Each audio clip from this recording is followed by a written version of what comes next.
According to Westgate Las Vegas Superbook, New England opened as 3-point favorites against Denver in the conference championship game. Of course, that's on the road at Mile High. Skip, how surprised are you by this spread?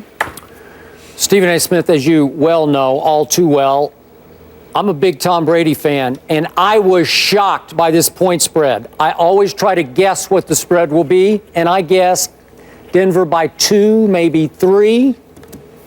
New England by 3 at a place in a city in which Tom Brady has struggled throughout his career. You're kidding me. Again, I'm going to remind you, Gerard Mayo could be gone for this game.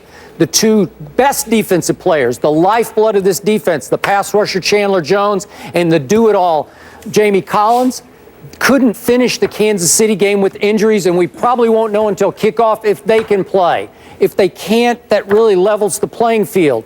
Julian Edelman, it sounded like, needed a post-game x-ray just to check the progress of his Jones fracture, the one that made Dez so handicapped him all year long.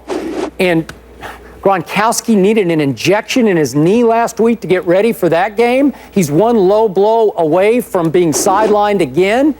The Patriots have no running game. They're just going to throw it nearly every down against the best pass rush in all of pro football in Denver. You're kidding me. I always tell you, Tom Brady is still the best quarterback in all of pro football, and it ain't even close. And this is proof, because the odds makers are basically saying we're going to make Tom Brady a 3-point favorite at Denver. Actually, 3.5. I said it wrong, Skip. Right. Sorry, That's they okay. opened at 3.5.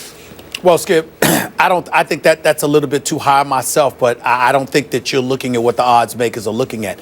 You're thinking about the New England Patriots and Chandler Jones and Gerard Mayo and these boys. They're out. I get that. I understand it. And if they're not playing, that obviously is going to be something that New England is going to have to deal with. But you're expressing concerns about Julian Edelman. Let me remind you that there were questions about Julian Edelman coming into this game. His first game back in how many weeks, Skip? 6, 7 weeks, something like that? Seemed like more than that. It might be more than that. 10 receptions for 100 yards. Targeted 16 times, 10 receptions for 100 yards. Gronkowski, 7 receptions, 83 yards. I'm just looking at it from that perspective. Amendola only had 2 receptions for 18 yards, but he still showed up, and his presence on the field alone definitely helped. And Brandon LaFell, even though he only had 3 receptions for 6 yards, virtually doing nothing, just being out on the field, knowing that offense, knowing how to run routes. These are the kind of things that an adroit coaching staff like New England knows how to use to its considerable advantage. So I look at it from that perspective, and I'm here to tell you something right now. Now, let's not forget Keyshawn Martin. He's been productive for them as well. Skip, when the odds makers in Vegas are looking at it, I believe wholeheartedly what they're thinking about is what they expect and anticipate from Denver offensively, which is not much. If Toussaint doesn't fumble the ball and turns it over, the Denver Broncos are reeling, because the Steelers were up.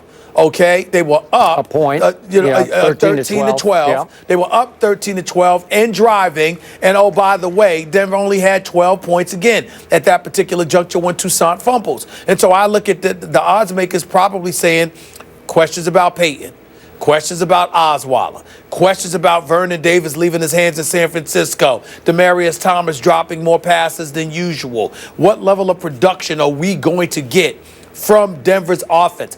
I think that's the question. Whether it's early or late, you just have this belief that Denver is going to be able to put up plus 20 points with Tom Brady. I'm sorry, New England's going to be able to put up plus 20 points with Tom Brady. You question what Denver is going to do, and that is where your problem lies. Well, once again, advantage Peyton here, because they're not going to love it that they are home underdogs to the Patriots.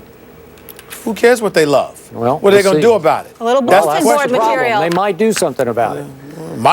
They might tank. We don't know. Okay. All right. That bad man falls short of the Super Bowl again. But will Aaron Rodgers